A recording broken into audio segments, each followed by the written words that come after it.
Thank you and welcome to the show this morning. The topic this morning is religion and health. And we're fortunate to have with us to talk about religion and health Dr. CPoe, a psychiatrist in Nashville, Tennessee. And of course, Dr. Poe, let me welcome you to the show this morning. Very good to be here. And of course, Dr. Poe, you know, we've had you on a number of occasions, and each time you bring us such excellent information. We've talked about religion and crime, and we've talked about unforgiveness and suicide among African Americans, and each time you bring us an extraordinary amount of information and a very, very unusual kind of information in terms of where our consciousness might be when we receive such information. And what I'd like to do today is to simply make preparation to receive such information dealing with religion and health.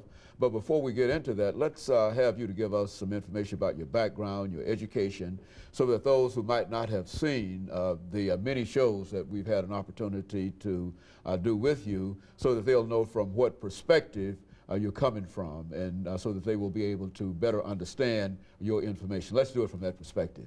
I'm a Christian psychiatrist in practice, private practice here in Nashville, Tennessee. I'm also a minister of the gospel, and I'm a former pastor of 2 churches here in Nashville. Presently, I'm an associate minister at 15th Avenue Baptist Church, Dr. William Buchanan, pastor. I'm also involved in forgiveness ministry, and I have a radio program, as a matter of fact, in a local, at WNSG, 1240 a.m. on Forgiveness Works. At least the title of the program is Forgiveness Works. Very good. And so, Dr. Poe, what you're talking about this morning has to do with the relationship between religion and health. Now, exactly how do you develop such a relationship? I mean, how do you start a topic such as this, religion and health? Well, I think we need to start with a definition of religion. Religion is essentially one's relationship with God, and usually that's expressed in a particular way. For example, Catholics, persons who are Catholic, express their relationship with God through attending Mass. And they follow certain other rituals. Persons who are Baptists follow certain unique rituals unique to the Baptist Church, and so on. So religion is an expression of one's relationship with God as manifested in a certain religious traditional kinds of rituals, in certain rituals. Very good. And but now, when you bring health into this, you're indicating that the religion that you practice will have something to do with your bodily health. Yes. Is that a relation? Is that what we're talking about? Very much so.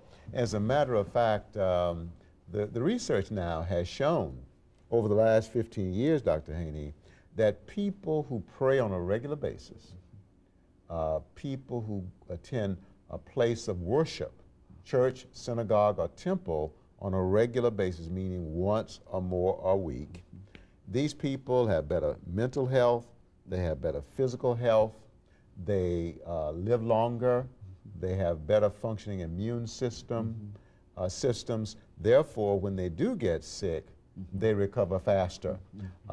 So we know now, based on many studies, as a matter of fact, in the last century, there was a total of about 1,200 studies done in the area of religion and health, and about 79% of them affirm that religion, people who are religious, have better mental and physical health. And so the research has already been done, but somehow we've moved beyond that, and we've not recognized that relationship in modern society. Is that what would that be a fair assessment? Well, the research, there have been a number of studies now that affirm that religion improves health, and that religion helps to protect against illness. In other words, if I'm religious, that decreases my likelihood of developing depression. It decreases my likelihood of developing cancer, diabetes, hypertension, heart disease. It extends my lifespan. It improves the quality of my life. We have studies now that show that people who are religious, by and large, report more well-being. They have more positive emotions such as joy and hope and optimism. And these positive emotions have been found to correlate with better mental and physical health. Okay, Dr. Poe, well, what we're going to do, and it seems that we're ready for our first commercial break already, but what we'd like to do is to get the source of this. I mean, certainly religion has all of these positive things that you're saying, but now what are some of the things, some of the sources of all of these positive developments between religion and health? And that's what we want to do when we come back for our second commercial break to talk about the relationship between religion and health.